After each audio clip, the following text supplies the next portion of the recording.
Good morning বন্ধুরা, কেমন আছো সবাই? আশা করছি ভালোই আছো। তো আজকে সকাল সকাল দোকানে চলে এলাম। দোকানে আসতেই দেখলাম যে প্রিন্ট আউটের কাস্টমার আগে থেকেই বসে আছে। তো প্রিন্ট আউটের কাস্টমারটা ছাড়তে ছাড়তে দেখলাম যে একটা রিচার্জের কাস্টমার এসেছে। তো কাস্টমারের কাছ থেকে নাম্বারটা জানতে চাওয়ায় কাস্টমার বলল যে তুমি দেখে নাও। আমি ওই জন্য মোবাইলটা নিয়ে দেখে রিচার্জটা করে দিলাম। কাস্টমারের রিচার্জ করার পর বসেছিলাম। তারপরে একটা ভাই এলো, বলল যে আমি নতুন সিম নেব, তোমার কাছে কি পাওয়া যাবে?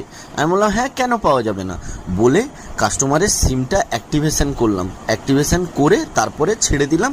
আর আজকে অনেকটাই দেরি হয়ে গেছিলো, তো দেখলাম খুব জোরে বৃষ্টি এসেছে। তো আমি ছাতা মাথায় নিয়ে বাড়ির দিকে রওনা হলাম।